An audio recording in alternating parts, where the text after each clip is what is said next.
Yes, hello guys. Ever wondered why you have difficulties in keeping your players? So, what do I mean by that? So, take for example, you sign a young player and the player develops, and after some time, the player goes to a big agent. So, in this video, I'm going to be giving you some details how we can work on that or how you can secure your players. So, let's take for example, you have a top player at your hand and the player plays and is developing well, then suddenly you see a big agent like Jorge Mendes comes and take the player. The case of, let's take for example, Lamine Yamal. So in this video, I'll break you down 5 reasons why this happens and how elite agents take these players and how you can avoid this by yourself. So get a pen and paper and let's try to look into one of two details, how to help you. And also, where we'll be discussing why loyalty in football is not enough. You have to know that. What elite agents do differently from normal agents. How the football agents outgrows the top agents outgrow the smaller ones. So I have been working with clubs and agents, thousands, hundreds of them. So I have also been studying a lot of this to make sure I can give you details on this. So, what is the problem first in this situation? The problem here is you invest time, effort, and energy into a player, and you stop building yourself. What I mean by you stop building yourself is before you have a player, you have to also look what is your brand. If someone comes calling for, let's take for example, for your player, can you back it up? Because these days there's a lot of money involved in football and there's a lot of tapping up. So your player can be 6 months to his or 2 months to his end of his contract, and which is allowed to speak to another agent, and another agent tell him don't renew that contract with that player because I can get you a big move, and tells him I'm going to get you a move for Barcelona. So and that player delays, and also then you say you're already in problem.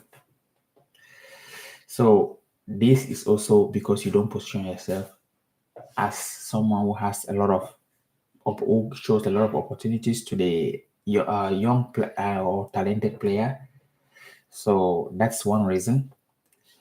Then a big agent swaps your player also, and with a reason that he shows the player, he's telling the player, I'm going to give you sponsorship, I'm going to make sure you have a lot of sponsorship deals, a lot of Adidas deals, all these kind of things that you, a normal agent, you can't afford. So the reality is most agents don't know how to compete at that top level or protect that relationship with the player because they can't afford this. So this is a solution. This is what you can do. So the first thing we'll be looking at the lack of big club access. You as an agent, you don't have, you as a small agent, you don't have you have lack of big club access. How can you break this down? So let's take for example, you have no connection with big clubs. What you can do is pay time. Don't sit on your phone and keep calling people. Try to do face-to-face connection. What I mean by that is if you have time, you have a local academic at your site, try to go to the academic and also try to let's see, this is okay. Yes, try to go to that academy and try to watch the players who are playing, then network with them and speak with them regularly. This is going to help you. So you cannot just sit on your laptop every day and don't do any network. It's important to always use your laptop, but create those contacts. Let's take, for example, excuse me, what I do is I'll give an example to myself. So on a daily basis, I sit, create my contact, try to contact people on LinkedIn and send them messages, not spamming them, while networking in the right way, commenting on their posts, and also speaking to them. Yeah, because also I've been building my brand also on LinkedIn. Then from then on, I can book a time just to come and see their training session and see how they do. Most coaches, when they see that you have a professional account or whatsoever, come up in a professional way, they are not really going to say anything because you coming to watch training. It doesn't harm them, it doesn't disturb them from their network. So from there, the person sees you. That's when the person sees you in person, you try to also speak to the person. and you ask 1 or 2 questions about tactics or whatsoever you can might that you must have made background notice on. So those are very important. So most agent I noticed they have poor. Next is poor branding and marketing. So the first thing you see you connect with someone or you meet someone, you're already talking about, you have the striker who is so good, you have the defensive midfielder who is so good, you have the right back who is so good. Those people have a lot of players at their disposal. So you have to stand out by saying something different. So you have to provide value before trying to ask for something.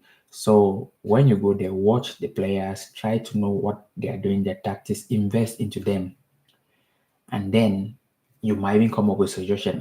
For example, I saw Dezebi building up this way. I just want to know. You're asking the coach, why are you trying to build up like this? Is it because you're playing a certain kind of system? I just wish to know because I had an idea about this when I saw a manager build up like this. For example, that's an example I'm giving. This a meaningful conversation that makes you look like a professional in front of the coaches when you're asking them question why you're watching the training after training session. So these are very important. And the next thing I would say is inexperience in negotiation. When you're negotiating, you have to know the value of the player, the contract that the club offers players according to the quality of the players you have. I mean, according to the quality of the players they have. You have to also know the budget of the club. A club cannot be having, let me say, working on a budget of maybe say 5 million, and then you are going maybe very high, which means you haven't done your research so much. So you have to know a lot of those things before going to make a proposal. And then the next thing that you have to also work on so that your players don't get moved away from you is no long term career planning. So elite agent of for example, the elite agents, what they offer the young agents is they say they come and put them a plan on the table and said, okay, from here you play 2 years in this season. When you play and you start getting game time, and then the next team, I'm going to take you to send you to this place. And after sending you to this place, I might send you to Liverpool, or Manchester, or one of the top clubs in the world, or Barcelona, or Real Madrid. They assure the player with long-term planning, and they say, and they start telling the players, as long as you train and work hard, you're going to get this Adidas deal because you're going to get Adidas deal, you're going to get Nike deals or whatsoever. They position themselves in a way that you small agents, you have no chance. But you, what do you have to offer here? You have to offer what they don't offer, which is physical presence, because the big agent don't offer physical presence most of the time. They come once a while because they have a lot of players. They don't show up many times. So you have to offer physical presence and keep texting the players' family, sending information if they're injured. You send messages on how you wish they recover fast.